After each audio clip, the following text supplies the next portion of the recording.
Mr. Jealous, welcome to Explorations in Black Leadership. Thank you. It's good to be here. We generally begin with a question about the Brown decision, and you were born 2 decades after the Brown decision, but for you, what did it turn out to mean? Well, I guess, the first memories I have associated with it were being on the desegregation bus. The irony is that I was the only black kid on the white bus. Yeah.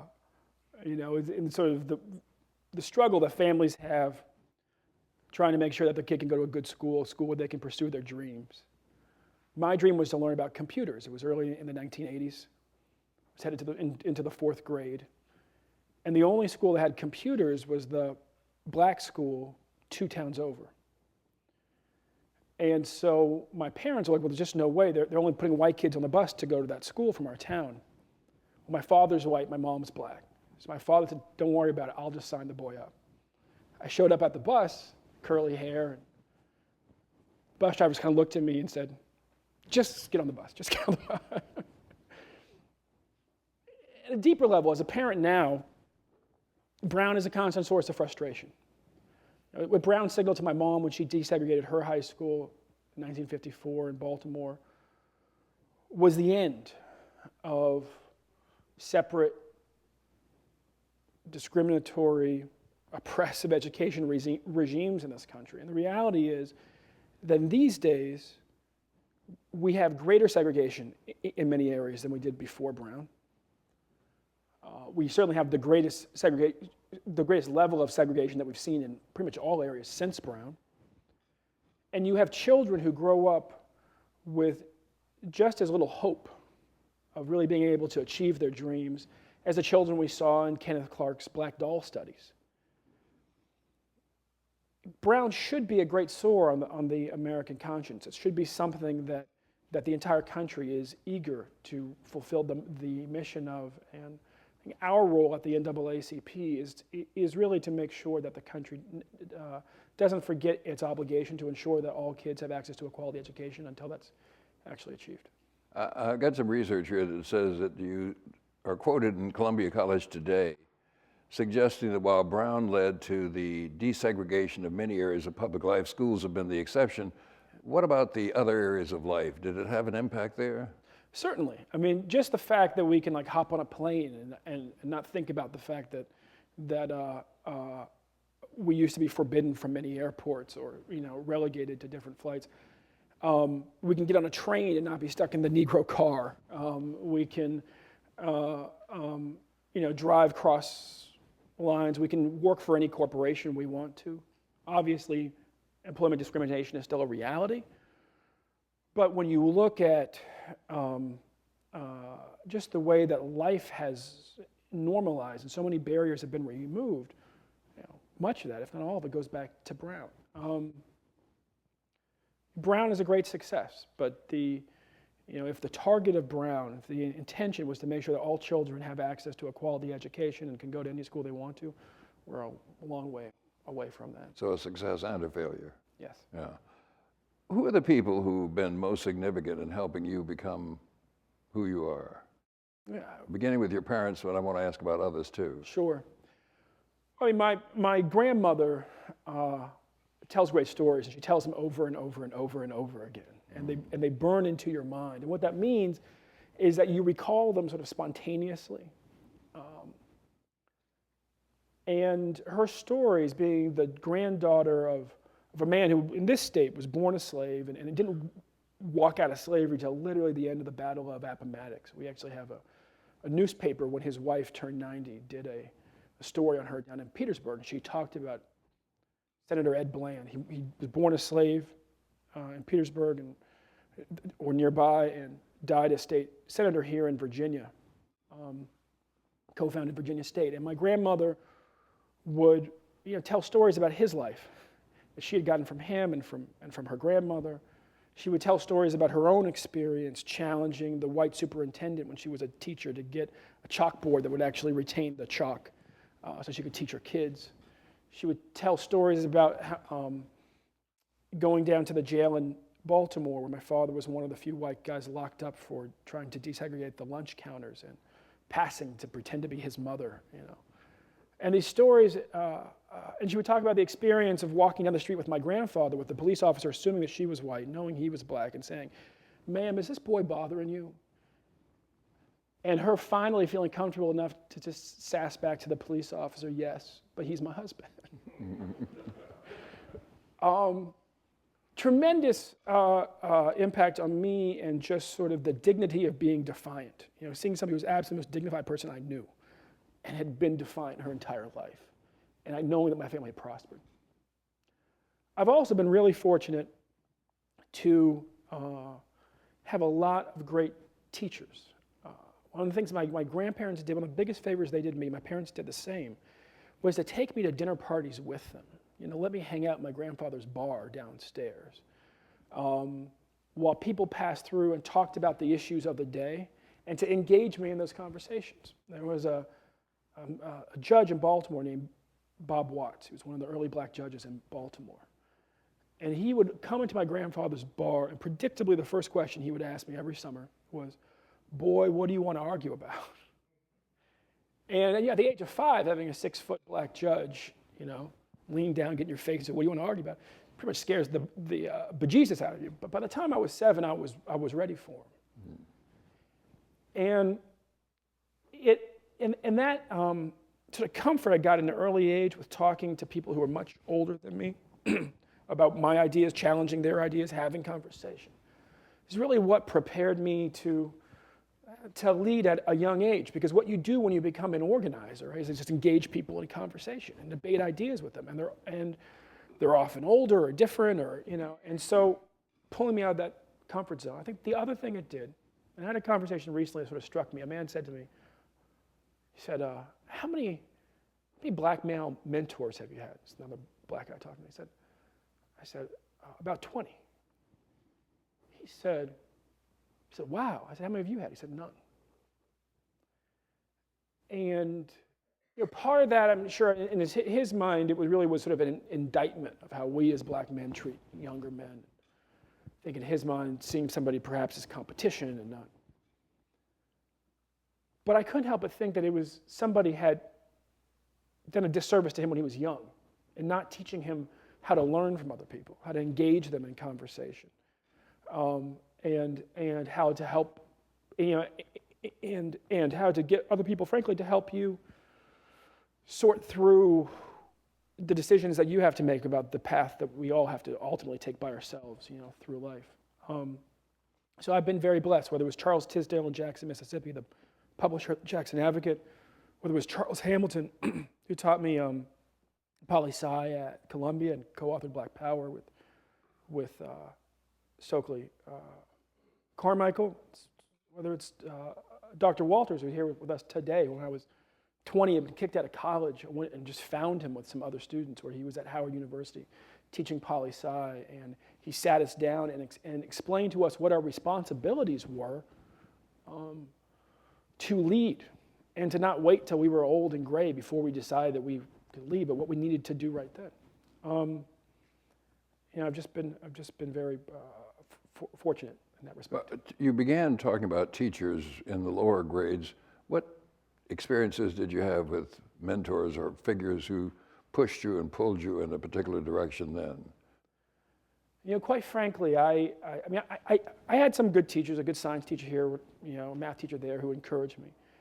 For whatever reason, I was also highly confrontational with teachers when I was a kid. And there's a librarian back home where I went to grade school, who she tells a story. She's now been celebrated as an expert in diversity in children's books. And she said it started because I walked into her library when I was 6 years old in the first grade, and asked her for books on my mother's family.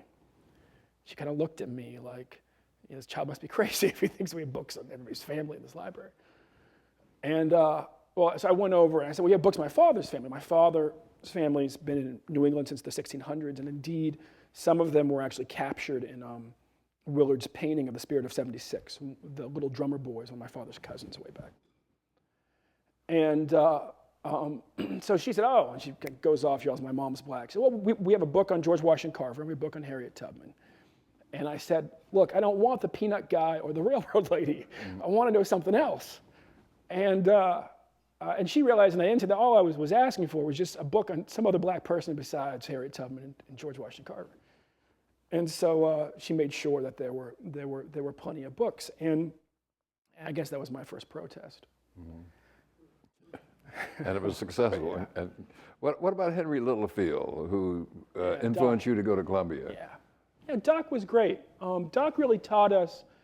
He was a man who, grown up poor, white, poor in I think Brooklyn or the Bronx, who had sort of a bit of class rage in him because his father's brother had been able to go to college and had done better than his father had, and employed his father to work in an asbestos plant, knowing that asbestos would kill his own brother. And in Doc's mind, he was never quite sure when we talked about whether it was just simply that his uncle understood the necessity of having a job at that point in the economy and there really were no other options, or whether he just was so callous. I mean, it was who had contracted polio while at the Olympic wrestling camp and had defeated it simply because of his physical strength. He could lose that much muscle and still walk. Had gone on to serve in the U.S. Marine Corps and had ultimately discovered that his passion was teaching history and was also a pretty good actor on the stage for school plays. He was just this tremendous Renaissance man and person who loved life and who loved justice, and he taught us to believe that history lived and that we could impact it. And it was him and Bob Watts who convinced me to go to Columbia. I was interested because I wanted to be like Doc, and Dr. Littlefield was my hero. It was Bob Watts, however, who told me I had no choice. I told him I'd been admitted to Columbia. He said, well, then you have to go. I said, why? He said, because you want to be a civil rights lawyer, right? And I said, yeah. He said, well, Jack Greenberg is the dean, so that's where you're going to school. And Jack Greenberg is? Jack Greenberg was Thurgood Marshall's kind of handpicked successor at the Legal Defense Fund, former head of the LDF. And he was dean at Columbia College. Yeah. What about Carlton Long, what about Carlton Long? Carlton was my first black male teacher. And it was one of those things you don't really realize what you're missing until you have it. You're just sitting there, you're looking at this man, and he's brilliant, and he inspires you to just sort of think about your own potential. And he taught me political science and theory, So, and he was sort of this kind of Paul Robeson-esque figure, booming voice, kind of athletic presence, very forceful eyes.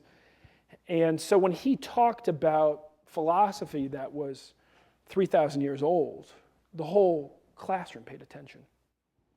And he pulled me aside at the very end of the first semester. I had been helping him. I think that was a semester when he recruited me to help him what became Black Men for Anita Hill. And he said, Jealous, I think you would be a great candidate for the Rhodes Scholarship. I just came back a year ago. And I said, well, have you seen my grades? And he said, yes, you'll have to improve those, but there's time. He said, let me guess, you went to public schools, didn't you? I said, well, through the 8th grade. He said, that's long enough. He said, I bet that they told you that an A was excellent and a B was good and a C was average, D was falling behind. I said, yeah, that's right. He said, and you're getting a lot of Bs, right? I said, yeah. He said, you think that's good? I said, well. He said, they lied to you. He said, here in the Ivy League especially, because we have this thing called grade inflation, but he said, here in the Ivy League especially, he said, an A is on target, a B is falling behind, a C is an F.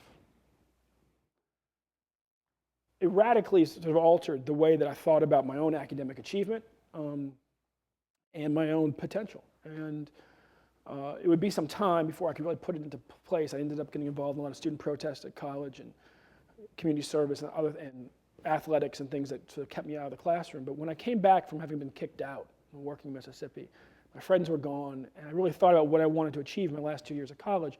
I decided I wanted to be able to pursue the Rhodes Scholarship because Carlton Long had put the seed in my brain at that point 4 years earlier, and it had sort of grown into an ambition. And I remembered what he said about grades. And I literally, my grade point average went from being a 3.2 for the first 2 years to above a 4.0 for the last 2 years, simply because he set the bar higher than anybody had set the bar before. And what about Father Bill Starr? Bill was like John the Baptist on campus. He had come to Columbia's campus in 1965 and had become sort of the spiritual leader. And he and Rabbi David Saperstein are very much peers. And they were both sort of spiritual leaders of kind of anti-war protests and, like the Berrien brothers and so forth. And but he had been on campus, and he nurtured a group of students who spiritually were very committed to the new commandment, whether they were Christians or not, because most of them were Reformed Jews, but whether they're Christians or not, the notion that really the commandment above all else is to love your neighbor as yourself, and whose politics very much flowed from a judgment based on, are we being treated with dignity? Are they being treated with dignity? And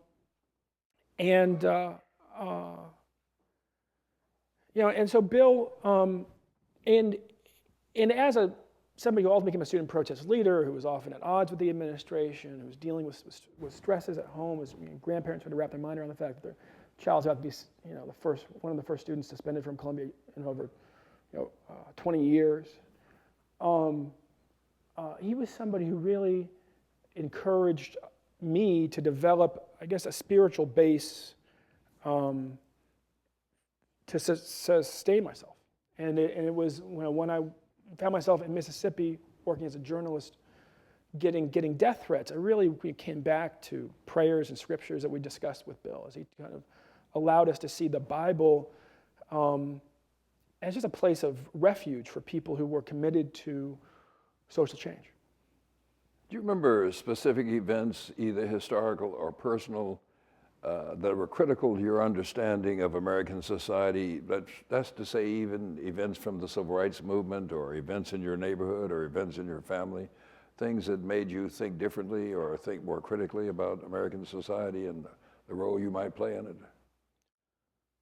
Yes, more critically of American society, frankly, just stories about the events surrounding my parents' wedding were transformative in my own thinking, because it made it, your parents, as a child, really they become the most beautiful people you know. They're just everything. And to find out that my father's uncle had driven down to where they were studying in Vermont to officially disown him on behalf of my father's grandfather, to explain to my father that he really did believe that my father loved my mother, but that if life had taught him anything, a man could love many women, and that if he wanted to stay in the family, he needed to get out of love with my mother.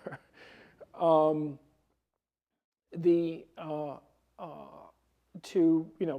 find out that they weren't allowed to get married in my mom's hometown of Baltimore at the family church, St. James Episcopal, but rather had to get married in Washington, D.C. because it was illegal. And that some people apparently pulled off to the side of the road when the caravan of wedding cars making its way back from D.C. to Baltimore, because they mistake it for a funeral procession. They just weren't used to seeing sort of, a limo and a bunch of cars and it not be a funeral procession. Or that my parents had to, ultimately had to find a place where they would be accepted to live, because it wasn't clear they would be accepted either in Maine or in Baltimore or in San Diego, where they moved to first at that time. Definitely made discrimination feel very, very personal, and I think more ubiquitous and overwhelming, just all the things that were involved in that, than anything I experienced myself. As a child, you experience those person following you around the 5 and dime or whatever, but you just pitied the person who followed you around the 5 and dime. This made it feel like a much bigger loss and loss of wealth and everything.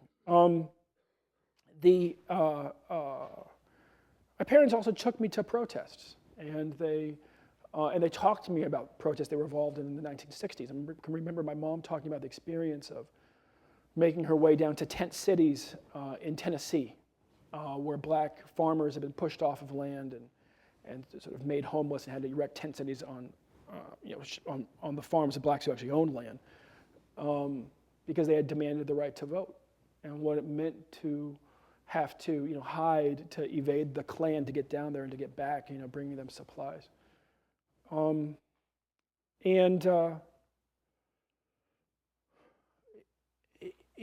I guess it was Jesse Jackson's campaign. I got very excited. It was a time,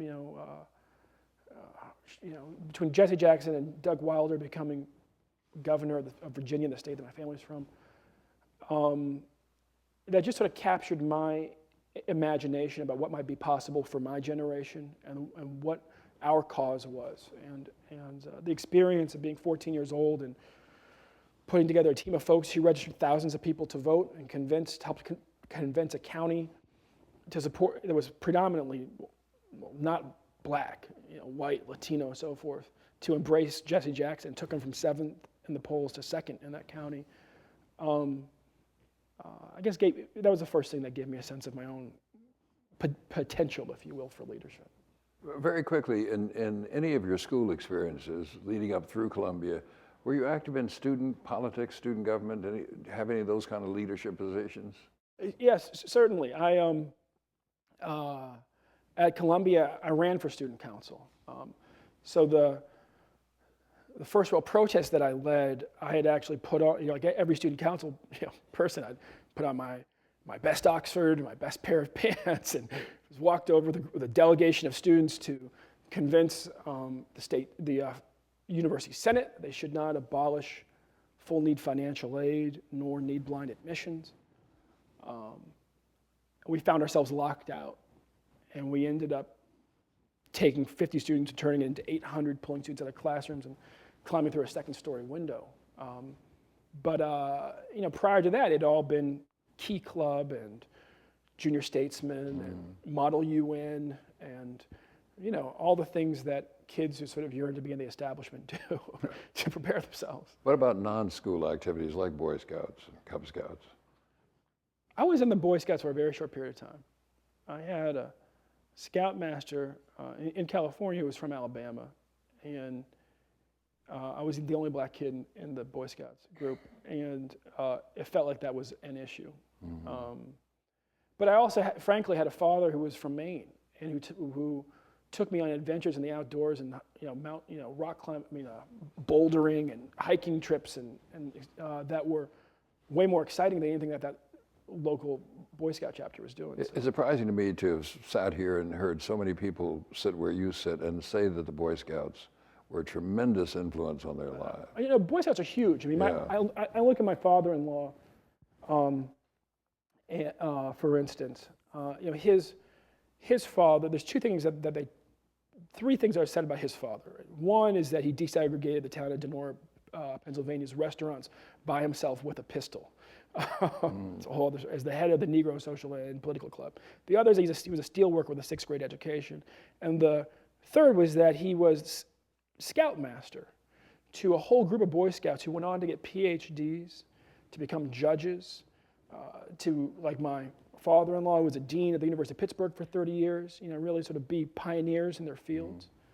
The Boy Scouts is a great institution, but unfortunately it comes down to the scoutmaster. Yeah, I would think so. What led you to choose your career? Now, in your life, you've held a number of positions in your short life, but almost all of them are in the social justice field. Right. And that's unique, I think, for people who've sat in your position as NAACP head. They've come from a variety of backgrounds. But how did you get set on this path? What is it? Is it everything that led up to taking this first job that led to what you are today, or? Between my grandmother's stories and my parents' stories, without pandering, sort of events like Eyes on the Prize, my imagination as a child and increasingly as a teenager was very much captured by the continuity of social movement in this country. And being born just before the bicentennial, a lot of my childhood stories were like my father talking about kind of in the oral tradition of his family, talking about what the American Revolution meant to the people who participated in it. And his family had been also leaders in the women's suffrage movement, and had both been witch burners and founders of the Unitarian Church. You know what I'm saying? So two ends of American Christianity, right? And so both from his stories and from my grandmother's stories, it literally went from slavery through Reconstruction, through Jim Crow, and right up to the present moment. There was just a notion that there was nothing more noble than a person could do than to help finish the American experiment and really create a pluralistic democracy that worked for everybody. There was also, especially my grandmother's stories and my mom's kind of spirituality and some of the conversations with Bill Starr, a notion that we were surrounded at any given moment by our ancestors, that there was a indebtedness that wasn't simply whatever you chose, however you chose to perceive it, but that there were actually, if you will, spirits that were judging you. And that sense, sort of metaphysical sense of sort of responsibility and possibility. That you, on the one hand, you had to continue the work that generations had started, and on the other hand, that great changes were possible. Led me to a place where I really have considered no other path. I mean, it's just what I've just kind of looked for how I could just help change the world for the better as quickly as possible. And I know at one time in your life you wanted to be a lawyer, Yeah. and you decided against that. What made you change? Because all the cases that I worked on when I was at the NAACP Legal Defense Fund, as summarizing depositions for lawyers, or even dealing with mail from inmates who might become members of plaintiffs, or organizing plaintiffs in Harlem, all of the cases were older than I was. And I felt like I'd been sold a false bill of goods, These stories about Thurgood Marshall, and then there was the decision, Yeah. and all was good. Right. And the combination of finding out that Brown versus Board was still an active case in the early 1990s because they were simply trying to enforce it in Topeka, or dealing with death penalty cases, working as an organizer in a death penalty case that was 19 years and was what I ultimately stumbled across when I was invited by a legal defense fund lawyer to organize on the case. And the pace of good decisions by the court sort of quickened in that particular case, and then went down to Mississippi, where the governor was trying to shut down a black college and turn it into a prison. And we were able to keep the school open, and the lawyer very much credited how we had changed public opinion, was that we could impact the court of public opinion much more directly, much more quickly, and could often hasten the pace of change in the court, if not change the course entirely. And that's part of what part of the theory I brought to work at the association. We said the victory in the Troy Davis case. I was thinking just about Troy Davis. Tell us about Troy Davis. So Troy been on death row since the early 1990s, I think about 18 years. He was put there by 9 eyewitnesses. No other evidence, no physical evidence. In those 18 years, 7 of the 9 have recanted, and 6 more eyewitnesses have come forward to say that one of the 2 who has not recanted is the actual killer, as do many of those 7.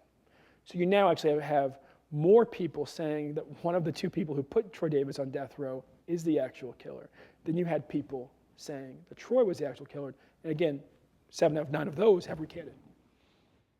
Well, our lawyers, the lawyers representing the cause of justice and Troy Davis, said that there was a 1% chance, like even given all of that, Troy Davis would even be given a hearing of the evidence because he had exhausted his procedural guarantees under the 96 Effective Death Penalty Act. And that the Supreme Court had done nothing like this, and had not ordered a new hearing of the evidence for anybody who had exhausted their appeals in more than 50 years. And so we decided, rather than hiring additional investigators or investing in the legal strategy, that we would do a big media strategy and a local community organizing strategy. The local community organizing strategy is focused on the district attorney. Our local NAACP folks, one of the advantages of the association, you don't have to do all the work by yourself, right? You call the state conference president, he calls the local president goes over and talks with the state conference president too. The DA says, look, I've heard from people in the Netherlands, I've heard people at Emory University, how much outraged they are about this case. I haven't heard anything from anybody in Savannah. So we put 12,000 petitions on his desk within 2 weeks. And in the same time, we went around I went and met with the publisher of the local, the shorthand would say the local white newspaper, right, the mainstream daily that historically had been a segregationist rag, but obviously has changed its colors in recent years. But who still had only covered this case as a cop killer case for the last 18 years. We sat down with the publisher and the editor, and the coverage improved. And they covered the petitions going into the DA's office. Same time, we did a national strategy from Bill Maher to NPR and everything in between. And we knew that public opinion probably wouldn't impact the justices, but it certainly would get the attention of their clerks.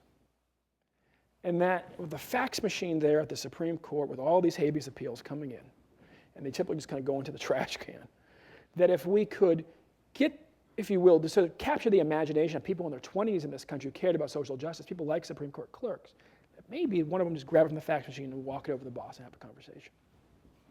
Well, in mid-August, we got word that a decision was likely to come down. It scared the bejesus out of us because the Supreme Court wasn't supposed to say anything until around September 30th. And oftentimes we hear about something in August, especially a civil rights case, it's just something that they're clearing off their docket. And they're basically deciding against you. And so we kind of waited there with bated breath, and we won. We won 6-2 with Roberts and Alito on our side. And the lawyers, we're all very proud of them. They're very proud of the work. They did great work, but they couldn't explain it without explaining the change in the court of public opinion. Congratulations. Thanks. Your experience as a Rhodes Scholar, you describe it as enlightening, but what did you draw from that? It was enlightening in that it was demystifying. I had experience at the end of my time there where I was admitted to UC Berkeley's law school, Oxford's business school, and seminary without submitting any applications or even taking a test. They were just conversations. Now, granted, I happened to call UC Berkeley's law school when they just figured out they were going to have one black student for the second year in a row.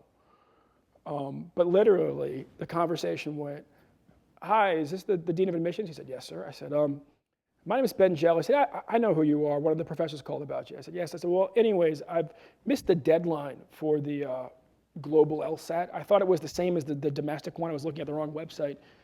And I just need to know if you would accept a later submission of my LSAT scores.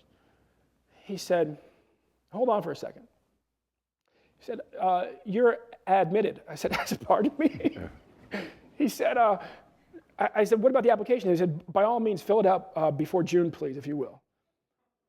I said, well, what about the LSAT? He said, by all means, you need to take that too, before June if you can, but definitely before you start. I said, really? He said, you will have the package next week. And I should have saved this for my children. It was years later when I really focused on just how remarkable it is to be admitted to law school. But and the other conversations were similar. I had, again, Bill Starr had really had an impact on me. And I ended up spending the summer when I thought I was heading off to law school working with him and with another Episcopal priest. And so at the end of it, I'd been toying back and forth all through college, whether it be a lawyer or a priest. I said, well, how long would it take for me to become a priest? How long did I start seminary? Because I thought maybe I would do both or something. And he said, well, why don't you go talk to Father Castles? I went down the hill to talk to Father Castles, one of these other kind of white radical priests in Harlem. And he said, well, let me call the bishop. So he called the bishop. And the bishop told him it would take 3 years. And he said, Ben, will you just excuse me for a second? I said, sure, Father Castles. I'm just outside his door. He cussed the bishop a blue streak. And then he opened the door and he said, come back. He said, the bishop said you could start in 3 weeks if you want. Oh, wow. So it was this notion, that, because when you're a black kid growing up in this country, and a kid with working parents growing up in this country of any color, all of the hoops to get to where you want to go, you take very seriously, and you contemplate every leap through the next hoop. And to know that just for some people, they hit a point in this society where the establishment just opens doors was demystifying, to say the least. It was part of a year for me that was just simply exceptional. I had worked 30 hours a week all through college. In the legal defense fund, Jack Greenberg had arranged for that to be my work-study job. It wasn't like I was able to intern. I was getting paid $10 an hour and needed the money. And being able to spend a year doing an accelerated master's degree program where I didn't have to work, where I could go to the movies as much as I wanted, where I could read as many books as I wanted and not be thoroughly exhausted because I'd worked 30 hours, was wonderful. But it ultimately made me feel like I was itching to get back to the States. Because for whatever reason, while I'm very sympathetic and often fight on global issues here, I really don't feel any need to be involved in the affairs of any other country. I want to make this country work. And so at the end of that summer, I ended up starting my year of discernment with the Episcopal Church, moving into a single-room occupancy building for multiply addicted people with HIV that I was helping to manage, working with a priest. And I guess it was sort of, to me, it was like the spiritual antidote for the decadence of Oxford, but it was still a great year. Look back over your relatively short life. Is there a point where you began to think of yourself as a leader? Yeah, I mean, it was really in some ways, the Jackson campaign was an experience, but I stuttered horribly. I would write all my speeches, and I would try to read them, and it was painful for the audience, it was humiliating for me. So it was hard for me to think of myself as a leader. In my teenage vanity, I would look at the photos of the paper and think, I look pretty good. But I knew that the still photo was very kind. If you saw the videotape, it was a very different experience. Let me stop you just for a second. So prior to that, in high school, in grade school, you never thought of yourself? I was the short, stuttering black kid in the white school. I mean, I was exceptional and sort of on the outside in every sense. I was both, I was the shortest person in my freshman class. Young Japanese lady, Kei Gatanaga, was a good friend of mine. She was, I think, half an inch taller than me. And I can remember, she was 5'2", I was 5'1.5". Senior year, I was 6'4", she was still 5'2". I remember, never forget Kay looking up at me and saying, I used to be taller than you. Yeah. All those things. And I'd also skipped a grade, so I was a bit younger. Just made me feel sort of on the outside. But when I got to college, and I was tall, and I was on the crew team, and the Gulf War broke out. And when you're working 20, 30 hours a week, and you're rowing crew 28 hours a week, you don't really have, and you're going to class, you drink a lot of coffee, and you don't have much time for anything else. But I got a call from a friend back home who it looked like he was going to be activated. One of my best friends had gone into the reserves, and I had gone off to college. It was just like, sort of my father's nightmares coming back, right? I mean, one of the things when you're a child of the 70s, you grow up with all the Vietnam War back and forth. My father had been a conscientious objector. He had registered me as a conscientious objector when I was 5 because Carter started talking about the draft again. And he talked about the pain it caused amongst his friends as some were killed in Vietnam and stuff. And here we were, it's like the children of the Vietnam vets turn 18, and all of a sudden literally the Gulf War started on my 18th birthday. I started January 17th, I turned 18 on the 18th. And I found myself at an all-night protest downtown. We tried to shut down the Brooklyn Bridge. And 3 students 2 or 3 students ended up jumping off the bridge because somehow a driver got through the police barricade on the other side and just came plowing into the crowd. And to this day, I don't know whether those students died or lived. I know that they fell about 70 feet, and there was conflicting accounts. And I was towards the front of the march. It was one of the most devastating experiences of my life. And I ended up walking all the way back from the Brooklyn Bridge to Columbia. I'd given Columbia's campus. And a couple weeks earlier, I'd been harassed there, about a week earlier, by an FBI agent who was looking for Iraqi students. He thought I looked vaguely Iraqi. I went off on him. By the time I lectured about our family's involvement here from the 1600s, he just apologized. I gave him a lecture on white privilege because he said his family had been here for less than 50 years. So he just apologized. But I read a group of students who said that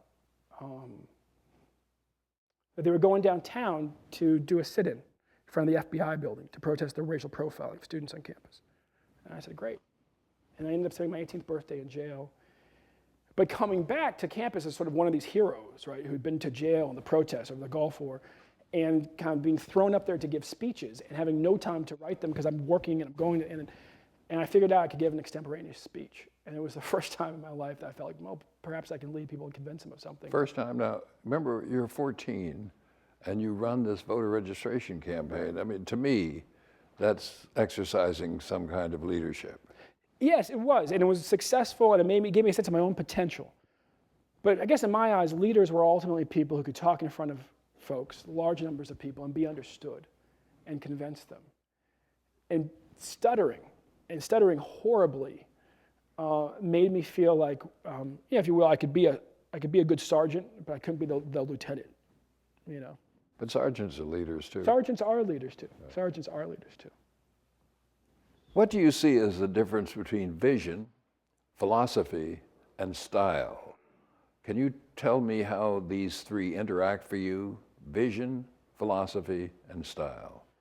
Style is something to me that you get from your grandfather, or you get, it's sort of, it's subtle decisions that you make about how you comport yourself, how you treat other people, how you dress, how you manage, how you respond to crises or to tough situations.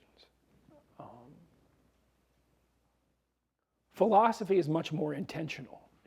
Style, in other words, is an accumulation of little decisions you make throughout your life, and then you just sort of put on autopilot. Philosophy is much more intentional. It's the result of really wrestling, often making tough decisions, and committing to a way of life, a way of being in the world, a certain set of risks.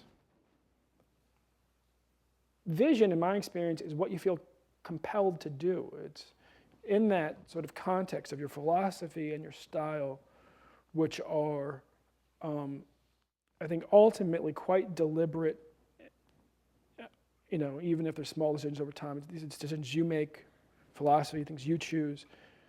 Vision, and calling, and to me are very spiritual and often spontaneous or, inspired. And in my experience, come with a sense of being compelled. That once you see something is possible, you see that it's possible to, in your own mind, to save the financial aid program, or it's possible to actually assemble a set of facts, perform the investigation as a reporter, to exonerate a man who's being framed for arson in Mississippi, or whatever. It's the vision that compels you to follow through. And that's, I think that's one of the things that has been great about this country, is that we accept a certain kind of prophetic tradition. We almost, amongst leaders, white, black, throughout American history. The influence of I don't know, religious zeal in this country is that we sort of tolerate leaders who are audacious, who put really big visions out there, and then who work, themselves often to death pursuing them. And we as Americans are willing to follow those folks. And that's one of the things that keeps us on the edge. I mean, you saw that with the Obama campaign. Clearly, Barack Obama had a vision. It was, I think, objectively no more compelling than Ron Paul's vision. But he himself was compelling in the way that he pursued it. And in his individual belief in his vision. And that became infectious. Has your vision changed over time? Is it the same now as it was when you were much younger? Yeah, yes, it's the same. It really hasn't changed much. My philosophy has changed over time. Okay. How has that changed? I'm just a much more, I think, tolerant person, a much more aware of what making a decision to pursue a certain path, to coalesce around a common goal, takes from any specific individual. When I was a child, I really thought that things were quite simple. While I think my vision for this country is a fairly simple vision for this country. It's elimination of barriers and increase, sort of tightening of the social safety net. I see both. I'm more understanding of people's limitations when they won't join me, and I'm also more aware of the fact that people who are wrong in like 9 out of 10 things are often right and willing to join you for that 1 out of 10. I mean, I had an experience recently with an executive, and we were talking about getting his company to change its policies with regards to formerly incarcerated people and their employment. And he said to me, well, you know, if you get convicted, we take away your right to vote, and that's okay. But we take away the ability for you to work, that's outrageous. I don't agree with him on both points, right? I think both are outrageous. But if he's willing to work with me on the latter, we don't have to talk about the former ever again. You know, I'll find some other set of allies for that one. I wasn't that way when I was a kid. I would cut you off at the first statement, but my philosophy, I guess, has matured, and it's basically, look, the goal is what's important. The team is going to change as we change goals, and that's quite all right. Some categorize the making of leaders in 3 ways. A, great people cause great events, or B, movements make leaders, or C, the confluence of unpredictable events creates leaders appropriate for the times. Does one of these fit you, or a combination of these 3? Which is best for you? Great leaders make great events. What was this? Great people cause great events. Yeah. Movements make leaders. The confluence of unpredictable events creates leaders appropriate to the times. I would say the second and the third are appropriate. I very much feel like a child of a human rights movement in this country, both the civil rights movement of the 20th century and the human rights movement that preceded it, or movements that preceded it, including the movement to abolish slavery. I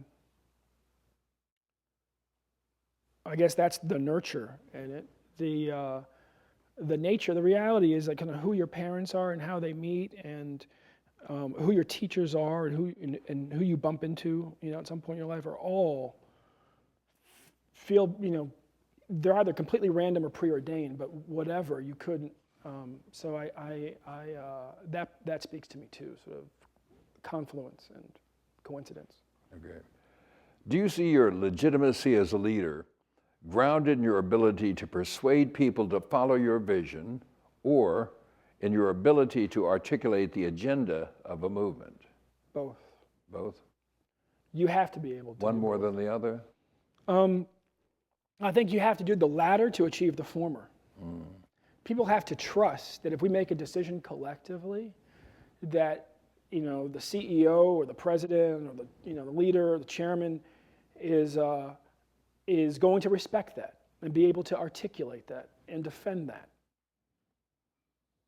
At the same time, when you get in the room, those people expect that if they've elected you or chosen you or somebody lined up behind you to lead on something, that you're going to have a vision, that you're going to argue the point, that you're going to push it, you're going to challenge it, and that you will show that same set of skills once the decision's made,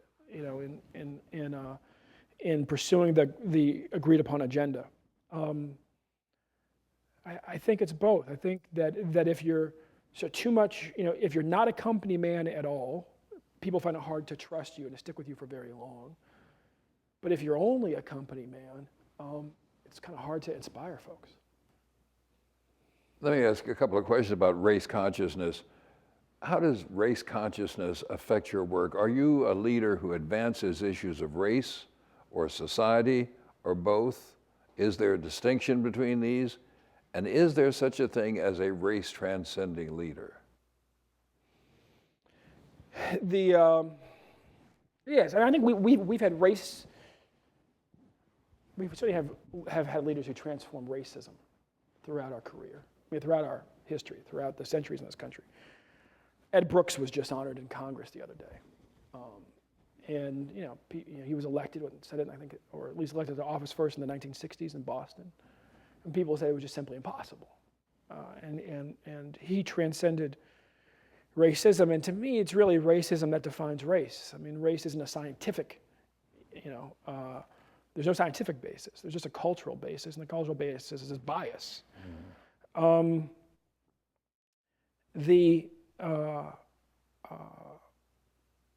In my own life, I guess I'm both very aware that I'm black, and I've never wanted to be anything else. I mean, race is both, I think, something that's fundamentally passive. You're just sort of born, and there's an understanding. In my case, the understanding was that my father knew that his children would be black when he married my mom, both by law at the time, and by the fact that he was being disowned from his extended family. His brother and his mother stood with him, but from his extended family. So, but it's also something that you affirm. I mean, I can remember once being asked by 4 guys from a book they had done on kind of young black male leaders. Each of us were asked the same question by ABC News, and I was the only one who wasn't shown. We were asked, why is it the toughest thing in America to be a young black man? And the other 3 had answered the question just as asked, and I had rejected the premise. And I said, look, if there's anything my experience of my mother and my sisters taught me is that racism and sexism compound each other. So I just don't think that's necessarily so. I said, but also, frankly, I don't know a black person who, if you really gave them the option, would opt to be white. There's a lot of good about being black. Jazz music, hip hop, black women, whatever. There's just a lot of good about being black. And obviously that wasn't fit for ABC News. But at the same time, race is extremely limiting in creating political consensus in this country. There's been a lot of studies done recently that show that if you lead with racial disparities, you turn off and you harden people against you who are not in the affected group. And I think all of us really yearn to kind of live beyond race. I had experience when I was in Mississippi. I was organizing students. The governor wanted to make the college a prison, and we had decided that we knew where we could find our white allies. They would be at Earth Day. So we sent students to Mississippi State, way up past Philadelphia, up in Starkville, to recruit students at Earth Day. They ended up having a mob of students chant "Get a rope" and chase them off campus. At about 11 o'clock at night. By the time they got back to Jackson, driving on the same highway that has changed very little since Cheney, Goodman, and Schwerner were kidnapped and killed on it, murdered. They got to the Waffle House in Jackson, and they called me, and they said, we got to talk. So I went over to meet with my organizers, and they explained what had happened. And the whole time, from the counter at the Waffle House, there's this white guy staring at us. And you have to understand as you tour around the South, I'm sure you've been to a Waffle House or two. Well, usually there's blacks and whites in the same place. There's more of a class cut than a race cut. They're not sitting together, but they're in the same small little diner. Well, we noticed as this guy's staring at us, and we're the only black people in the restaurant.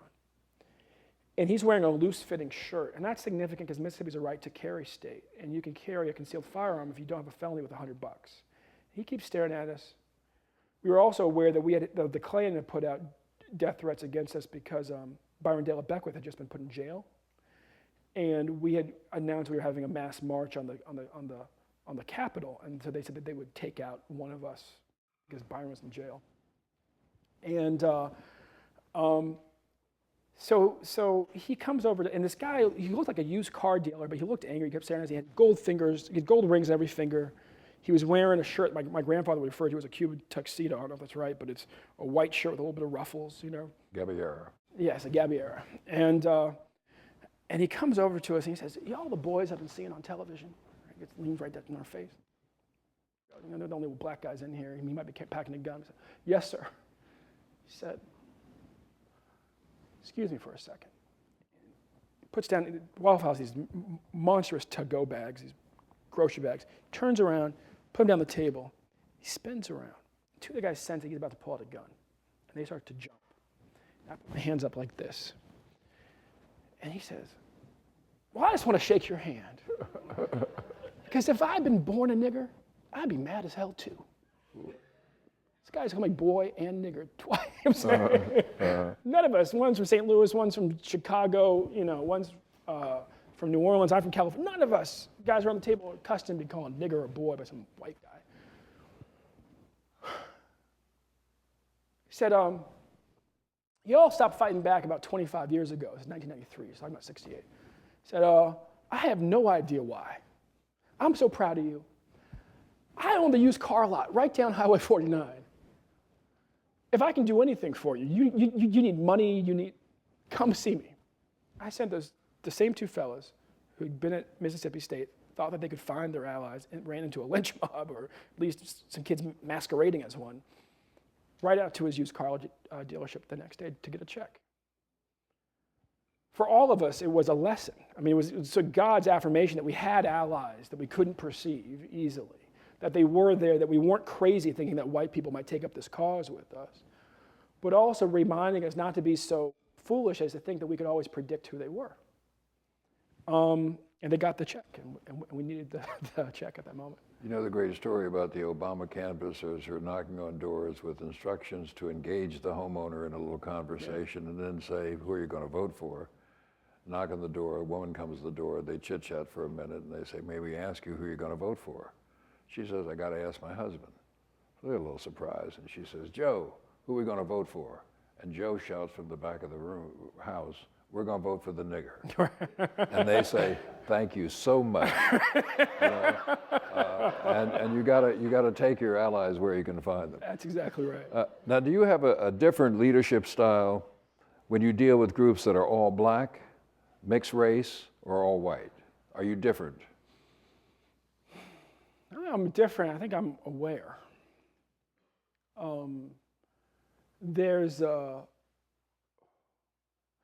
I grew up in a small white town in California, and I spent my summers in the black middle class in West Baltimore. And you had to act differently. I mean, if I called a woman who was older than me in California Mrs., she thought I was insulting her and reminding her that she was old and had wrinkles. If I called a woman who was older than me on the East Coast by her first name, my grandmother hit me in the back of my head, not hard, but just, And I had a lot of anxiety about that because my grandmother would call them by their first name. I had to remember their last name. I didn't see them for 10 months. It was a setup. I guess part of being an organizer is just being aware of who you're talking to and what the kind of cultural norms are, and whether you say Mrs. or whether you say Jane or whether you hug somebody or you shake their hand. But the message is the same, and the sense of urgency is the same, and the sort of willingness to talk about uncomfortable subjects and to challenge people is the same. Right now, we're at a historical moment where all of us need to be thinking about how we talk about issues of race, because one, there's been a lot of black civil rights advocates who've invested a lot of time doing a lot of communication strategy work, and we've learned some things. But also simply because the bigots have been dying very rapidly. A certain generation of people who are really hardened, There seems to be more people in the middle who could go either way. I mean, you talked about the experience of workers in the primaries. I can never forget folks saying that in engaging independents in New Hampshire, that they had a number of white men cry because they didn't know, they just couldn't decide whether they should vote for Obama or for McCain.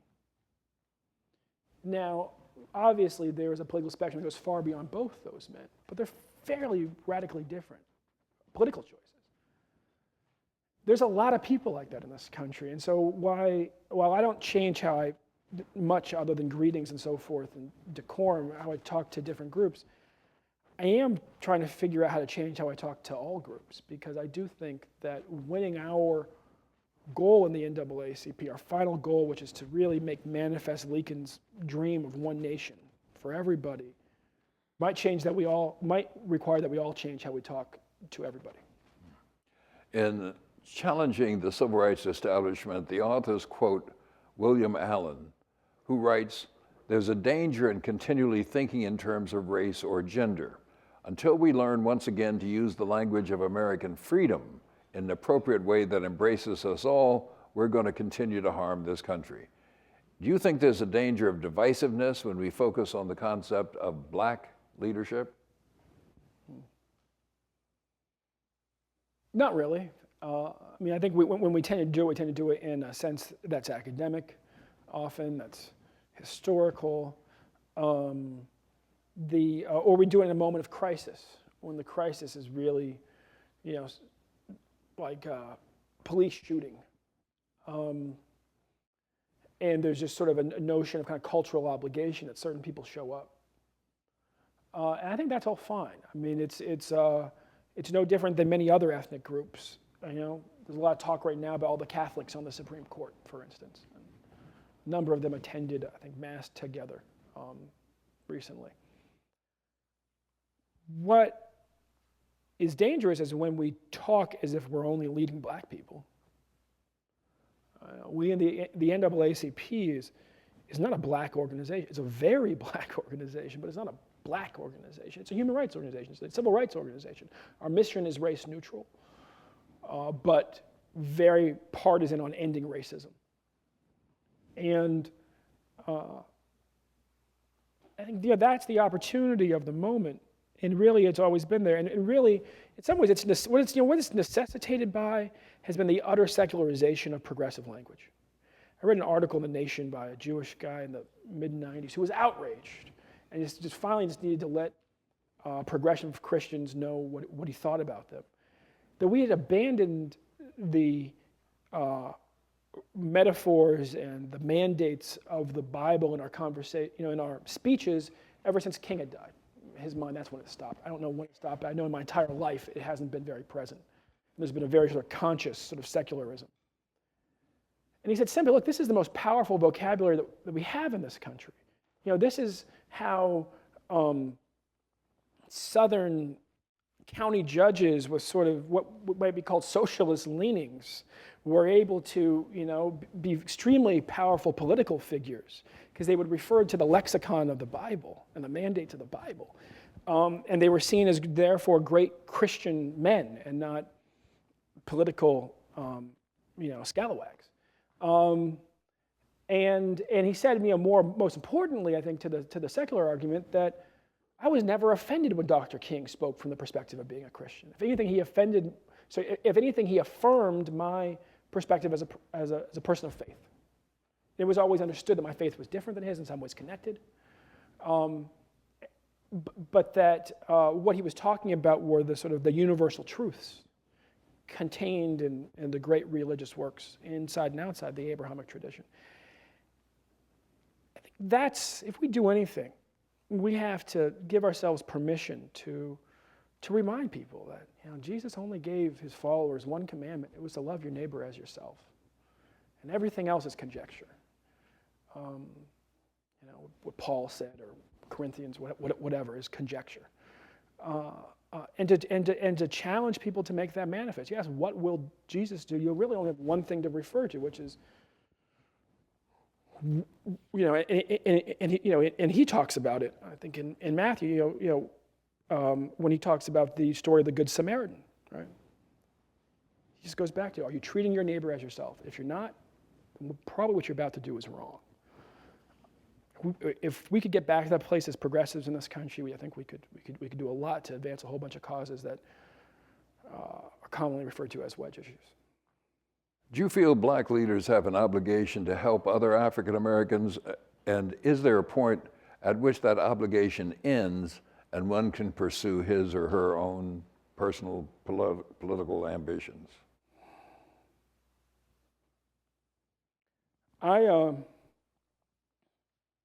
This, for me, I guess, is more just a matter of collective survival. I think the obligation that we all have, leaders or not, is to extend the ladder of opportunity. The first member of my family who joined the NAACP, Ned Bland, born a slave, died a state senator. very much believed and challenged his children to that for every ounce of privilege that we gain in this country, you're supposed to invest half an ounce in somebody who's less privileged. And so I think any leader, any political leader is just sort of pursuing their own personal gain or getting what they can out of the world while they're alive in a sort of a vain or wealth motivated sense is scandalous if it's if that's what your leadership becomes about. I don't begrudge anybody who accumulates personal wealth, but there is an obligation to use that wealth to give other people, if nothing else, the same opportunity. What do you see as your greatest contribution as an African American leader?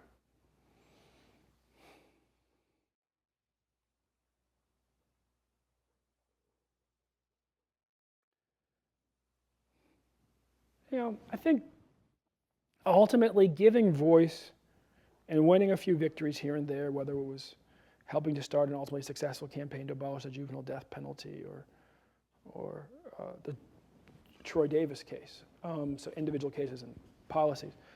To my generation's pain and frustration that comes out of starting our lives being told that as the children of the dream, something once called us, a poet once called us, these kids who were born as and just after the great civil rights victories were being won.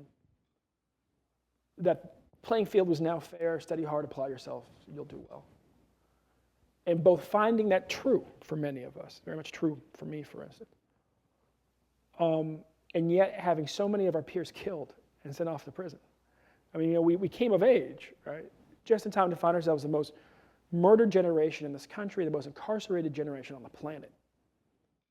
And there's a profound sense of betrayal in that, and everything that goes with it, including the squandering of public resources and the failure of schools. And I think my greatest contribution has been to continually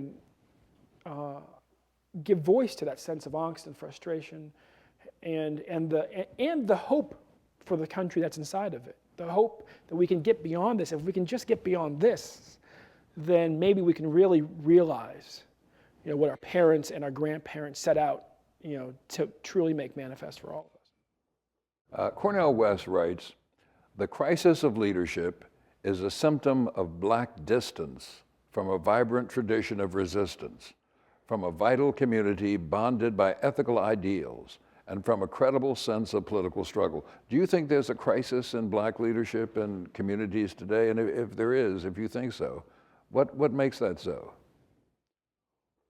Yes and no. I think that there's a crisis in our communities that comes from the physical distance between the Black middle class and Black people who are struggling in their everyday lives. And it plays out in many ways, in some ways quite personal. There was a study done in the 90s on the spike in Black teen suicide, and what it came down to, that wasn't the Black kids in the inner city who had access to guns who were killing themselves more frequently. It was the privileged Black kids in the suburbs who were lonely, who were more socially isolated than any group of Black children had ever been, because they were so far away from the sort of agrarian norm that either we experienced in the rural South or we replicated in the inner city, that they were just the most profoundly isolated, socially isolated group of Black children ever born in this country. On the other extreme is that you stand in central Harlem, the mid-90s when I was an organizer, you didn't miss white people. It wasn't white flight you were concerned about. You missed middle-class Black people. You missed the people who came in their big cars on the weekends to church and then got out of there as quickly as possible because they didn't want to get mugged. And in that phenomenon is a certain disconnectedness. And the danger at this point in our history is that if we don't recommit, whether it's to the NAACP, whether it's to a Black church in the inner city where our family had gone to historically, if we don't recommit to maintaining that sense of connectedness, we're only 2 generations. What the suicide studies showed was that simply what was happening to Black children in the 90s had happened to white kids in the 50s. We're just 2 generations behind white families in sort of the nuclearization and suburbanization of middle-class families and the atomization of families, and so that the poor cousins don't know the rich cousins. And when that happens, leadership fundamentally changes because the sense of obligation to advocate for people less fortunate diminishes when you no longer see those people as being part of your family and sharing a blood connection with you. What kind of leaders does contemporary society demand? How will future problems demand different leadership styles?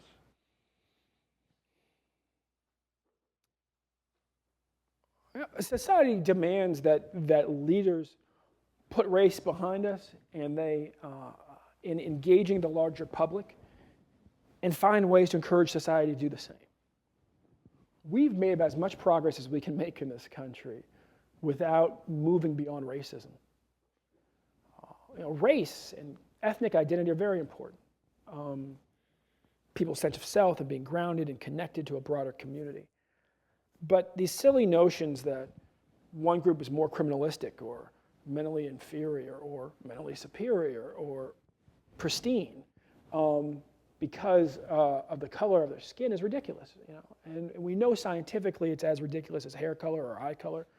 And yet we still permit ourselves to fixate and for it to imbue our politics and our corporate hiring decisions.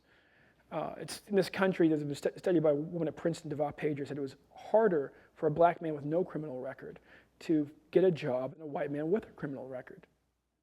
It should be deeply disturbing to everybody. One of the best leaders I saw in encouraging people and leading people out of this tradition in my life was Jack Kemp.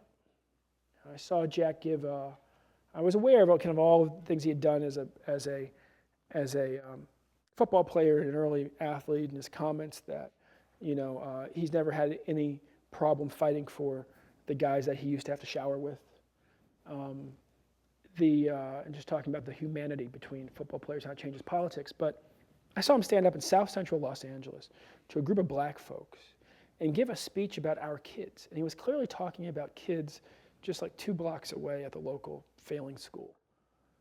Our kids, our kids, our kids. And I'm sitting there then as the head of the Trade Association of Black Newspapers looking at him going, whose kids are you talking about? Is he talking about? Does Jack have kids in South LA?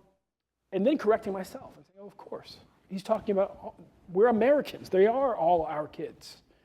It's a struggle in my own life, but it's something that I think all of us, whether you're a Republican white Republican like Jack Kemp, or a black independent and Democrat like myself, I vacillate in those two. Get frustrated with the Democrats sometimes.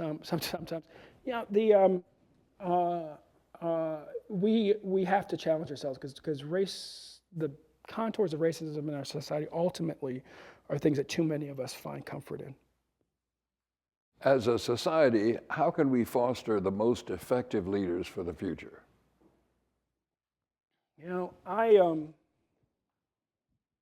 One is by insisting that people learn how to lead before they learn how to manage. There's a lot of people who, we train them in Robert's Rules of Order, and we train them in sort of all sorts of management techniques, and we haven't forced them to figure out how to lead first. So I think we need to throw more of our young people out of the nest, and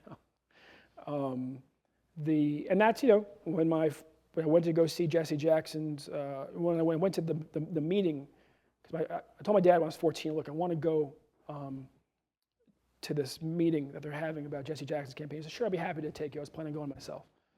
I'm sitting there at the meeting, and they're saying, oh, and we need somebody to organize the high school students to help with the voter registration drive.